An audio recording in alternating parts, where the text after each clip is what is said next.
about 10, 12 years working in there with both adult and juvenile prisons and institutions. It's not a place you want to go. But so 2003, I started taking meditation into prisons. By 2007, I was asked to come into a local school here, King Chavez, and they said, Jeff, our kids are angry, they're getting into fights, you know, we need some help. So I started doing meditation there. By 2009, I found myself in 25, 30 places a week, from schools, prisons, hospitals, cancer clinics, working with victims of abuse, domestic violence, Catholic Charities, Christian youth groups, Jewish family services. About 4.5 years ago, y'all know what wounded warriors are? Yeah. What are wounded warriors? Warriors that are wounded. Always my favorite answer to that question. Anything a little more elaborate than that? Anyone have an idea? Wounded warriors? From the army that were injured? Yep, and they come back from combat. And often when we think of somebody getting hurt in combat, what do we think of? Limbs falling off, lose an arm, lose a leg, right? And so there's a lot of that. But the people that I tend to work with are those who have what's called PTSD, post-traumatic stress disorder, or TBI, traumatic brain injury. So these are people that have come back from combat and they look perfectly physically strong and healthy, but mentally they've had a real tough experience. And so for the last 4 years, Group 1 Loma Naval Base and a medical center, I'm down here quite a bit actually, working with wounded warriors. So about 2009, a good friend of mine said, Jeff, you know, you got all these people, 25, 30 places a week, you're running around, you should start an organization. I had no interest in an organization, but 5 years later, here we are. So we founded what's called the Meditation Initiative, which is a nonprofit organization, 501c3, that goes into all the places that rattle off, schools, prisons, hospitals, etc., and does what we're about to do, which is absolutely nothing. You guys okay with that? Yeah. How many of you like to do absolutely nothing? How many of you are really good at doing absolutely nothing? So this should be no problem for you, right? Okay, how many of you deal with stress? Anybody? How about anger? Sadness? Anxiety? Depression? Anyone free from all 5 of those? No stress, no anger, no anxiety, no sadness, no depression? Okay, because if you're free from all of those, then this is going to be a waste of your time, and I apologize now.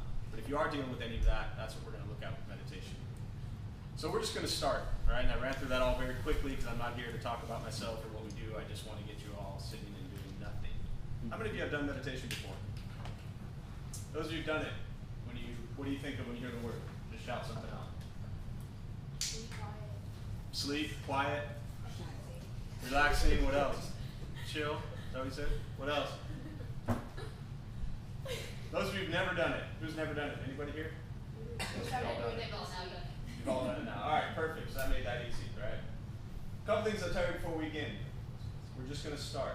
Nothing's going to happen to you, right? You won't float away. You're not going to have any mystical, magical experiences. I'm sorry. It's going to be quite boring. Anyone's mind race all day long, just thinking and thinking and thinking nonstop? You're asleep already, man. Come on. All right.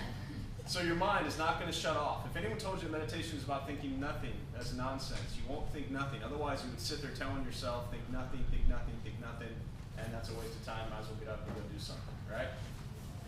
Don't judge your practice. This is very important because most of us do things all day long judging it. Is this working? Am I doing this right? Is this okay? So the practice of meditation, you're not supposed to judge it. You're just going to sit. A couple more things before we start. Don't expect anything. This is also very important. If you sit there waiting for some grand aha moment or some deep realizations to happen, you're going to be really disappointed. All right? So don't expect anything. Posture. Posture is important because you want to be comfortable. You want to stay awake, right? And a good thing you're close to me because you're sleeping already, so I can kick you if you fall asleep, right? All right. So with these chairs, just kind of sit up straight. If you slide to the front, that's fine as well. Push the stomach forward, right?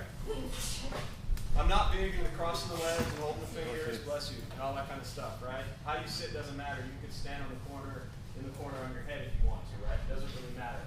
We just want to be comfortable. We want to try to stay awake, okay? So I will say things periodically during the practice that will do one of 2 things, either wake you up or remind you that you're lost in thought and to come back to the present moment, okay? And remember, your mind does not shut off. There's one moment in time potentially that your mind stops. And when is that? When you're dead. So let's hope we make it through this alive, otherwise it's going to make for a really rough meditation, all right? So your mind is going to keep racing.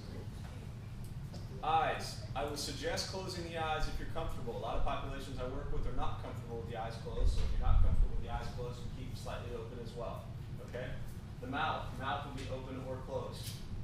This is a school. There's a lot going on here. One last thing before we start.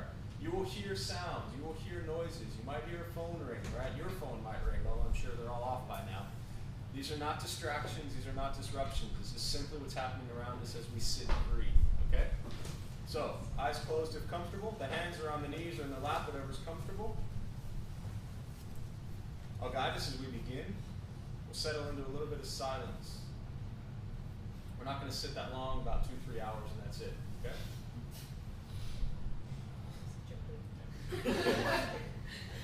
Starting with the eyes closed if comfortable, mouth open or closed.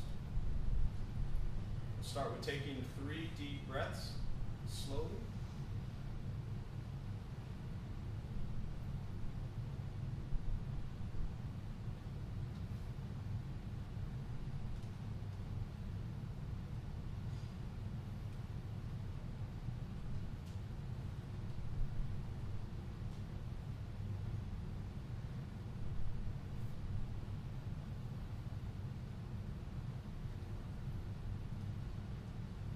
Eventually, settle into a natural rhythm of the breath. Knowing throughout the practice, you'll hear sounds from inside the room, sounds outside. These are not distractions, not disruptions. Simply what's happening around us as we sit.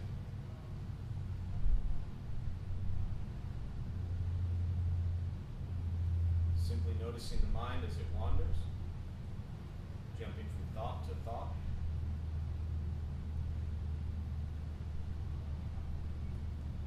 Start with gently guiding your attention, focus to the stomach.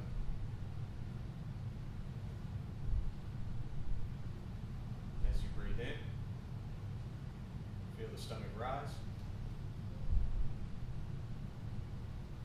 Breathing out. Stomach falls.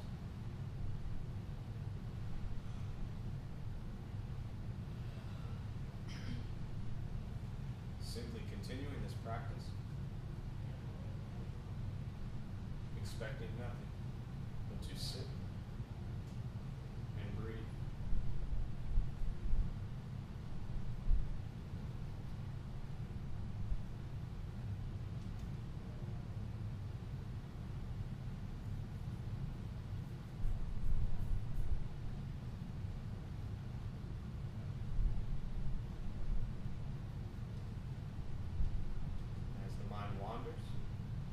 Lost in thought, recognize it,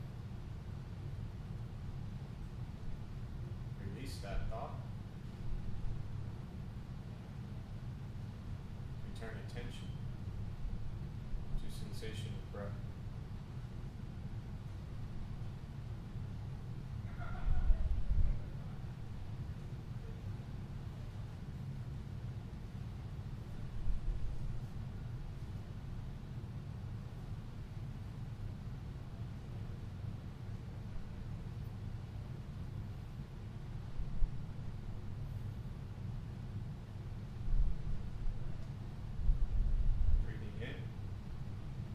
Followed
most important, the practice of meditation is to recognize how you feel now, immediately after. Compare this to how you typically feel throughout your day. Recognize the difference, if there is one. Ask yourself how you prefer to feel every day, the rest of your life. Realize any sort of quiet or stillness or calm, any sort of busy mind, racing mind, whatever you're sitting with right now, however you feel right now, has nothing to do with anything that I said. Has nothing to do with how you sit and hold your hands or cross your legs. Has nothing to do with the sounds around us or anything else for that matter. It has everything to do with your own mind and your own mind's reaction to an external situation. And what that means for all of us is that every day, our entire life is filled with things happening, and we react. More stuff happens, more reactions. That's it. That's your life. Always has been, always will be. The practice of meditation is nothing more than learning to respond to something quietly, peacefully, still. Because for most of us, this is drastically different from how we felt an hour ago, how we'll feel an hour from now. Look around the room for a minute. How does everybody look? You don't have to answer that, just think about it. All right? When was the last time you sat in the room with this many kids where everybody just looked quiet? I could ask all the teachers that, I'm sure I would know the answer to that question. The practice of meditation is not an escape from reality, as often people think it is, especially if you're newer to it. Meditation is not closing the eyes and pretending you're sailing down the riverboat and looking at all the birds and trees and flowers and thinking everything is peaceful and perfect and wonderful. That's not reality. Meditation is direct perception into your own mind and into your own thoughts. What I mean is, if you focus on one thing, it could be your breath, it could be a bottle of water, it could be a shoe. If you focus on one thing, what are you not focused on? Everything else. And when you focus on everything else, how does that tend to make you feel? Stressful. What else? Overwhelmed. Crazy. That's all this is. It's taking a few moments every day to sit and focus on the present moment. Meditation is not fun. It's not easy, right? But it's free. It takes nothing more than a few minutes of your time and a busy, racing mind, which most people I know, myself included, tend to have.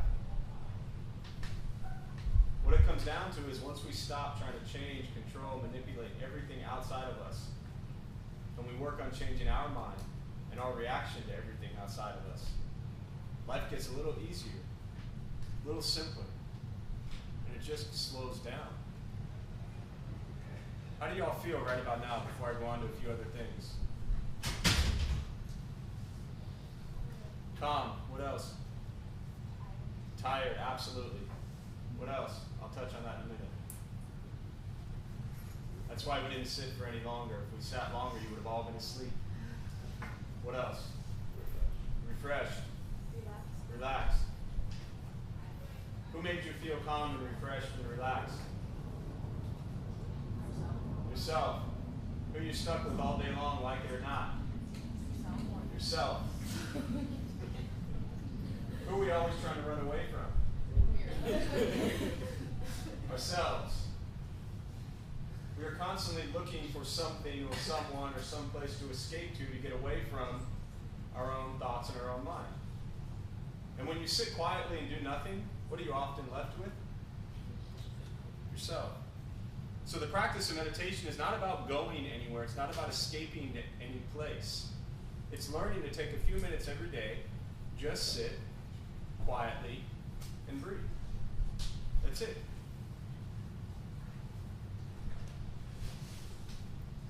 Any thoughts or comments or questions before I go on to a few other things?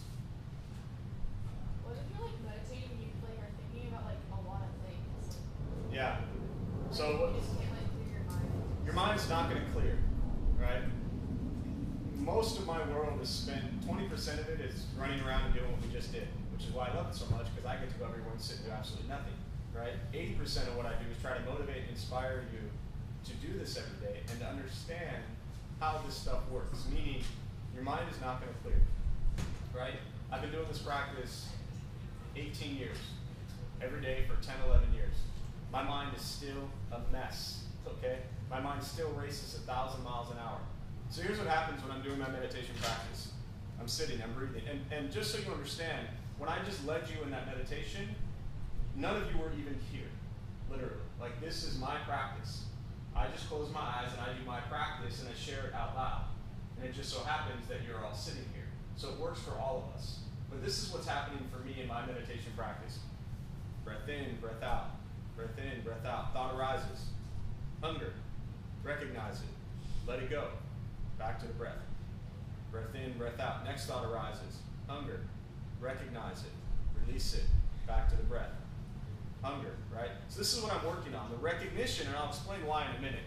The recognition of each thought as it arises and letting it pass and coming back to the breath. That's what I want to do. What I don't want to do. Thought arises. Hunger. I'm hungry. What am I going to eat? I want a burrito. I'm going to go to Pokies. I'd like cheese. I'd like chips. I'd like sauce. Yes, I'd like another drink. How much is this going to cost, right? And so from one single thought of hunger, I just spent 5 minutes imagining myself eating a burrito. And the reality is that probably made me hungrier than I was to begin with, right?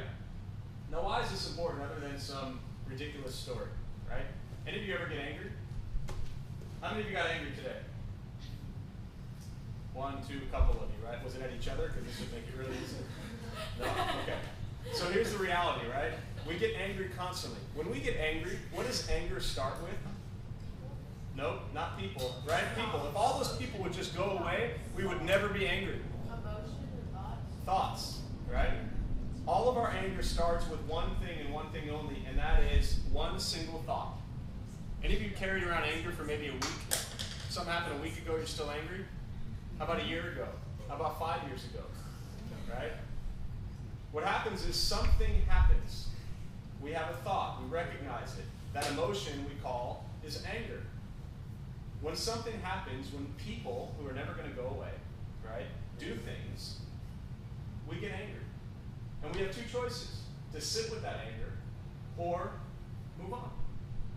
And so the practice of meditation, thought arises, anger, release it, back to the breath. Thought arises, anger, release it, back to the breath. Somebody did something that made me angry, let it go, back to the breath. They keep doing it, that makes me angry, let it go, back to the breath.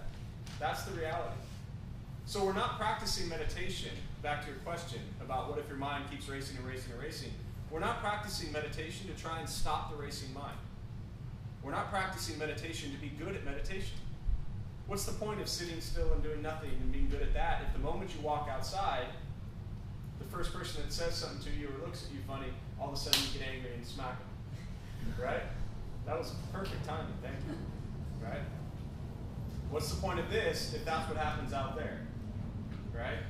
So we practice meditation because when we go out these doors and you go back to that world out there, they didn't just finish their meditation, they don't care that you just finished yours, right? I'll give you a story based on that, nice sound effect. So there was a kid, 20 years old. Does that at least start to address your question? Yeah. Okay. And I'll say more on that. Hopefully that'll help. But there was a kid, 20 years old. He was an intern at KPBS. And so I was going there, it was a few years ago, every Monday afternoon for meditation. 20 years old, kid at San Diego State. And we had done meditation, I think, 3 weeks.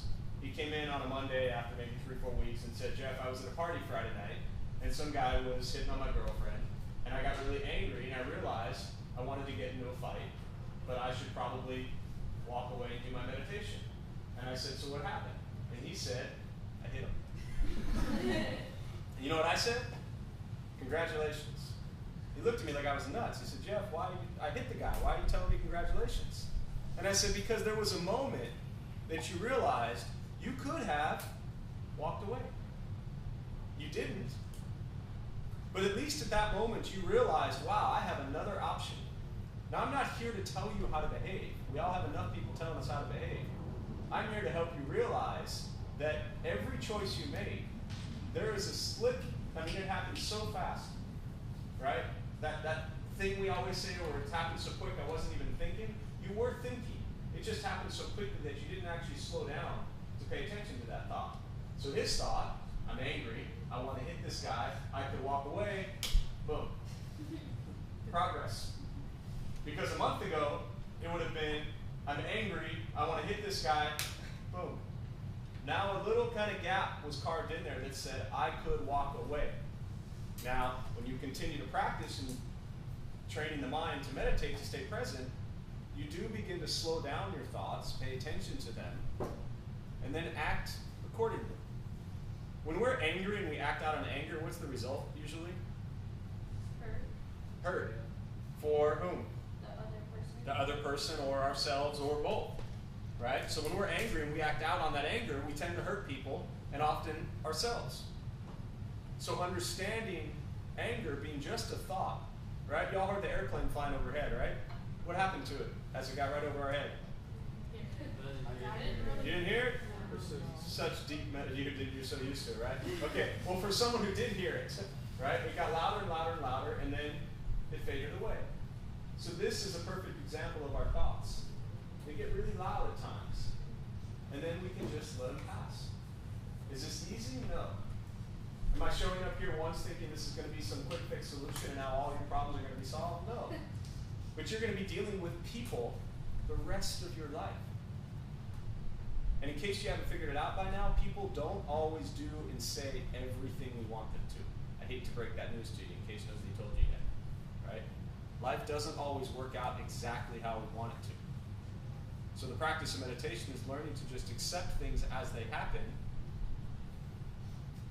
and be okay with it. Not easy. Other questions? It's a good question. Thoughts, comments, questions? How do you get yourself to just sit down? Yeah, that's my first question usually to the group is, what's the hardest part about meditation? And the hardest part about meditation is actually taking the time to do it, right? How many of you brushed your teeth today?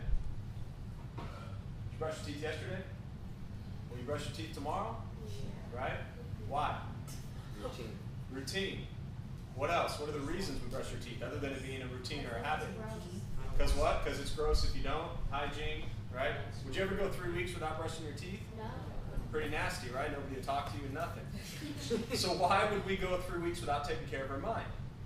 Right? The mind is the most important thing. It's the foundation of your entire life. No matter who you are, what you do with your life, it always starts with your mental, emotional health and well-being. And the mind and the heart tend to be the last thing that we make time for. But you can wake up in the morning and there's a fire, there's an earthquake, you know, everything, you're trying to rush out of the house and you're like, well, wait a minute, I gotta stop brushing my teeth, right? We make time for that. Mainly because it's a habit and routine from real small. Somebody just told us to start brushing our teeth every day. Meditation is not a habit, right? That's the first thing. So the best way to start the practice is to tie it to something that you might do. I always suggest first thing in the morning, right? You wake up, if, you know, for adults or even kids or coffee drinkers, whatever. You know, you wake up, you get your coffee, splash water in your face, you brush your teeth, whatever your morning routine is before your day starts, and then just sit for 3 minutes, 5 minutes. That's it.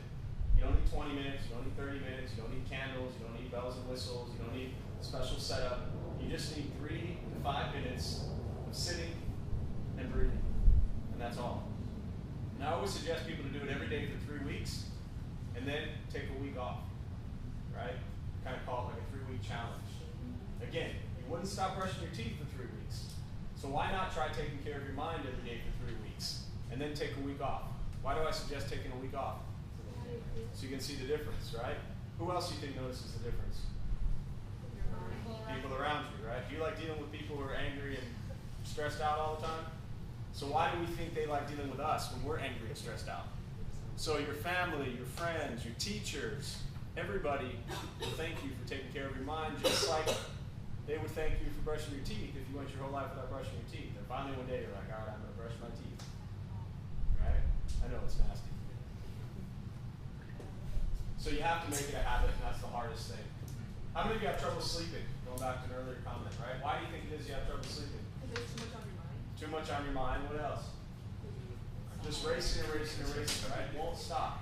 So here's what happens, and everybody's different, right? But something along these lines, right? You go through your day, you get home at nighttime, especially now, you get, when you're done with every electronic device, whatever, every post, every tweet, every message, everything, we finally shut all that off, right? We're trying to sleep. We're laying in bed, we're tossing and turning, trying to think about everything that happened today, yesterday, 10 years ago.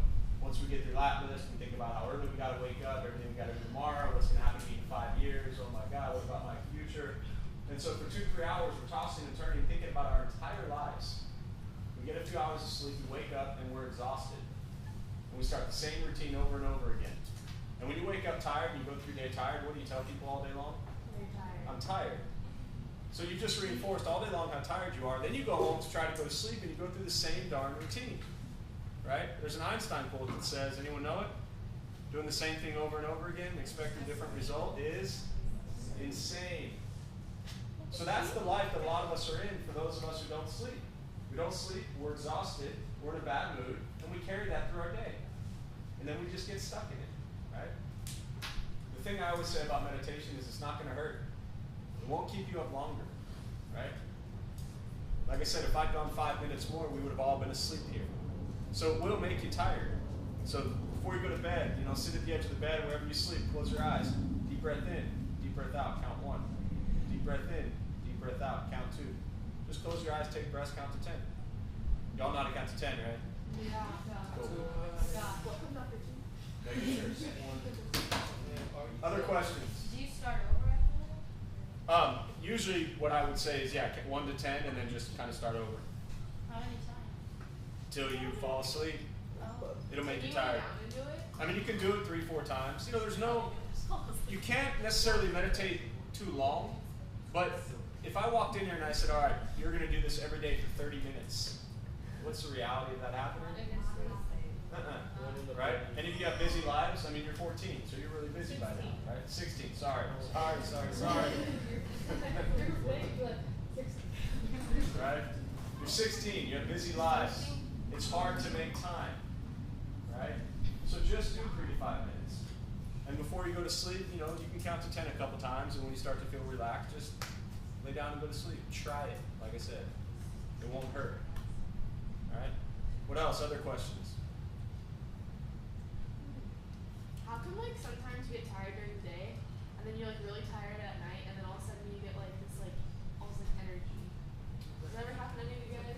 Yeah, I mean, everybody's different, and I'm really not that smart. I don't study the brain and all that kind of stuff and the way it works. I just know that when you're dealing with anger and stress and anxiety and sadness, depression, sitting still and breathing for a few minutes will help. As far as energy, throughout the day, might be tied into what you eat or don't eat, might be tied into how much you sleep or don't sleep. If you're not getting good quality sleep and you're waking up and you're eating crap food all day long, how do you think you're going to feel? We're on a diet. I'm not assuming, I'm not suggesting you eat bad food, I'm just saying, right? Yeah, I would ask someone who's more familiar with that, but yeah. Other questions? The bottom line is if you don't We had a question. go ahead. Does it help with people with insomnia who just can't sleep? Yeah. So as far as insomnia and people can't sleep, my experience always, again, I draw back kind of on the wounded warrior population and these men and women that come back, and we've all gone through our own traumatic experiences, so not to take away from any traumatic experience that anyone here might have gone through, but working with these men and women, they've gone through severe traumatic experiences and they can't sleep, or if they do fall asleep, they wake up with nightmares, things like that.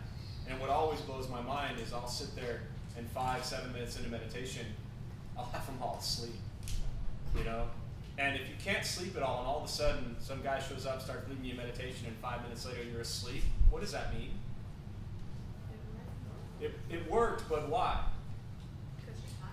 Because you're tired, and you finally relaxed enough and let the mind try to rest enough to fall asleep, right? That's how I view it. Again, the practice of meditation is not to or about falling asleep. It's really to stay awake to what's happening right now. But if you're using it as a method to help you fall asleep. The best answer is you'll know that a month from now or 3 weeks from now, after you practice every day for the next 3 weeks, then you can answer that question if you have insomnia or if you have trouble sleeping, right? Who here has trouble sleeping, you said? So for those of you who have trouble sleeping, try this every day before you go to sleep for 3 weeks. And then 3 weeks, let me know, hey, did it work? You know, you'll answer that question before I would. Yeah.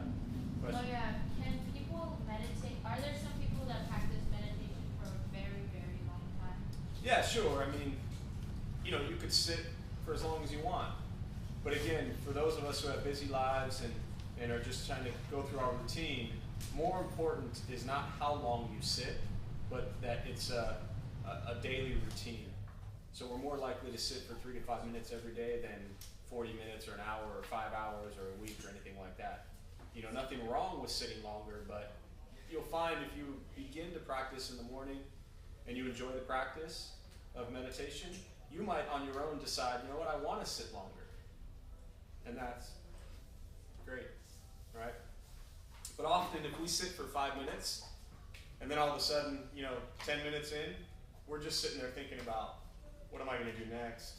You know, what's my grocery list? What do I have to do for school? You know, we start going through the list in our head of what we have to do. So 5 minutes of really just a quality attempted meditation is good. Other questions? Good questions. How can we take meditation and mindfulness outside of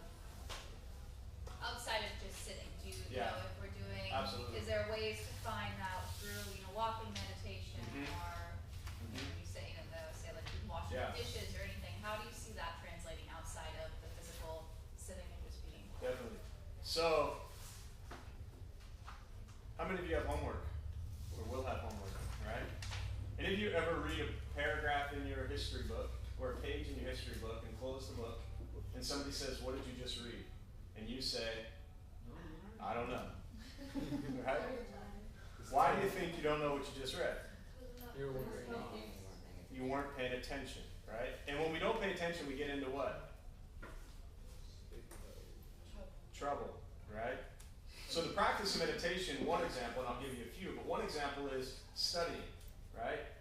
You want to do well in school, you want to get good grades, maybe it'll take you an hour to actually just read what you have to read.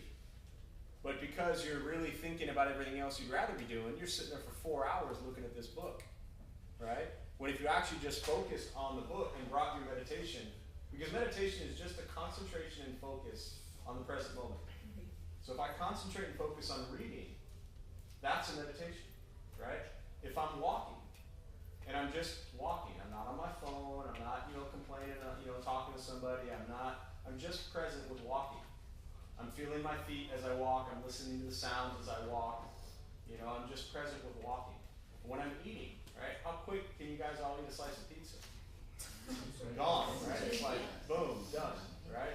So to actually have done, eating meditations with like chocolate or stuff like that, it's like just everything physically you begin to slow down and pay attention and concentrate. So walking, eating, studying, everything you're doing is a meditation practice, absolutely. I tend to look at, and you mentioned the word mindful or mindfulness, right?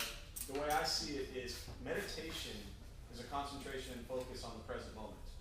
Mindfulness is an awareness of what's happening around us. So often if we're in meditation and there's lots of noises and people say, well, I didn't hear it, what does that mean actually usually? No, they're asleep, right? You should hear all of the noises around you. You should become aware of it, but not allow your mind to get pulled into it. So you're aware of it, but you're concentrating and focused on the present moment. Yeah. So by your definition of meditation, that means that meditation isn't necessarily an isolated action you can do with other people, but it still counts. Absolutely. To me, your entire life is a moving meditation. Okay. That's how I see it. Right? So you can meditate with other people. Absolutely. Right. So you meditate. Right. Talking to people can be a meditation. You ever talk to people and they actually look at you, and then you talk to people and they're not even looking at you? Yeah. So you can bring meditation into conversation with people.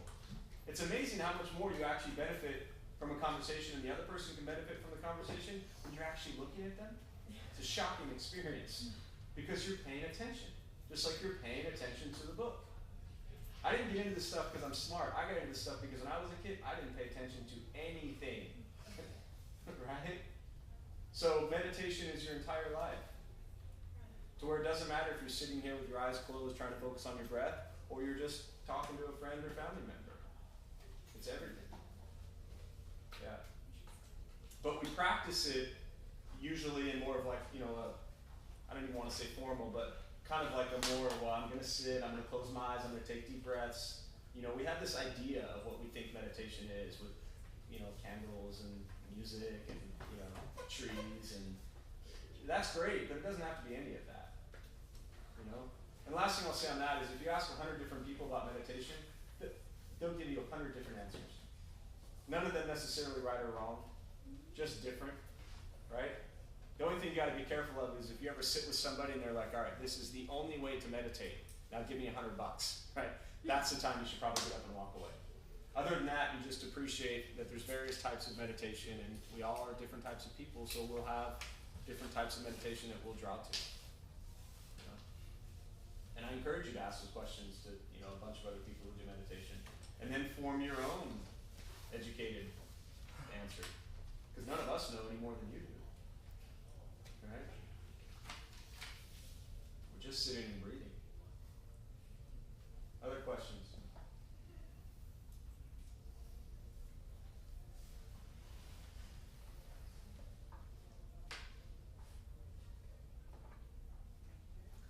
So one more for you. What stops us from doing meditation? Laziness, ourselves, what else? Distractions, right? Do you think meditation is important? Now let me ask you this. Do you think taking care of your mind is important? Yes. What ways do you take care of your mind now? What'd you say? Eating the right food. Eating the right food? What else? How do we take care of our minds? Sleeping, going to school. There's not much of an answer for that. I ask this question all the time, and most people don't have an answer. I say, how do you take care of your physical body, right? Exercise, eat the right food, things like that. Yes, eating the right food will take care of your mind as well, right? So we spend so much time taking care of the physical nature of us, the hair, the teeth, all that stuff, but when it comes to the mind, we just don't make time for it.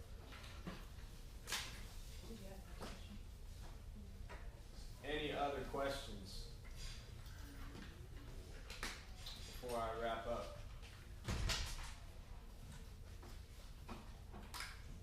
So you all going to practice meditation tonight? I hope so. Yeah. 3 weeks. Hold each other accountable. Ask them how the meditation was. If they forgot, remind them. Right? Just try it. One last example of when you can use it. Before you take a test, you ever stressed out or anxious or nervous? Right? So you sit down, you're ready to take your exam. Just sit there for 5-10 seconds. Close your eyes. Take a couple deep breaths. That's it. Just realize for that hour or 90 minutes or however long you have now to take tests, that whatever happened at home in the morning, whatever happened yesterday, whatever happened last week, when you're sitting there going to take the test, that is not present. The only thing that matters is you and that test. Right? And then once it's done, it's done.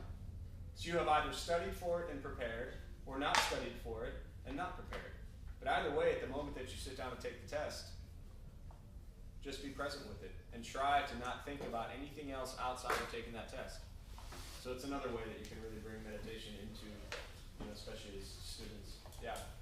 Sorry, I'm asking. No, that's all right. So it really helps when you guide us through the steps. Yes. Because we're kind of anxious. So how would you recommend that you go about this if you don't have that kind of guide? You're by yourself at home. Yeah. And you want to try this. A lot of people always say it's easier in groups, which is great, except for the situation where you want to do it at home by yourself, right? And so I think early on, recognize that when you sit on your own at home, you might not have the exact same feeling or effect that you had when you're led by somebody else. And to not be discouraged by that is the first thing, right? Because maybe you had, how did you feel after meditation today? Much more relaxed than I did before. Much more relaxed than you did before. So you might go home tonight and do meditation, and all of a sudden after meditation, you don't feel relaxed. And it might be because you're going into meditation with some expectation of, okay, I'm going to do my meditation. I'm I'm gonna relax, I'm gonna relax, I'm gonna relax, I'm gonna relax. Instead of just sitting. So one simple thing is to just keep practicing on your own quietly. Another thing is you can, Google, you can meditation, use guided meditations are great. Any recommend? There's a lot out there. I always suggest, stay away from anything spiritual or religious and stay away from anything that costs money. Other than that, there's a lot out there. I know that we have some, the one I did for it's on the Navy Medical Center's Mind Body Medicine website. They put it up for for the military. It's on our homepage. There's a little link that says meditate now, and it's just like a 17-minute, it's basically exactly what I just did here. And I gave you the script. It's everything I said before, guided meditation, and everything I said after. So, there's one sample. But also try to learn doing it on your own with nobody guiding you and just sitting and breathing, even though early on you might kind of feel like it's not working. Just give it time. Because, you might Tuesday at 2 o'clock be stressed out going into a school or meeting or something. You can't always download your latest meditation thing. You might just have 30 seconds to take 3 deep breaths. So the sooner you can kind of condition yourself to just breathe and kind of anchor your relaxation to nothing but your breath, right? That's why we use the breath. It's free and it's always with you, right? You don't have to go looking for it. And once you stop having your breath, you don't have to worry about meditation anymore, right? So that's the least of your worries, absolutely. Yeah. So just try it. Yeah. You'll survive. Anything else? I know silence can be torture sometimes, but it's alright. Yeah. So thanks all. My last thing always is, kind of just reminding people that meditation is free. It's your own mind, it's your own madness. Don't pay for it. Help yourself find a sense of peace and quiet, and maybe share that with others. So thank you all. I appreciate it. Thanks for sitting, man. I appreciate it. How'd you feel? Good. How'd you feel before? Normal. Normal to good. Is normal good and better than good? Thanks, man. Well, thank you so much. Absolutely. Great. Thanks for having me.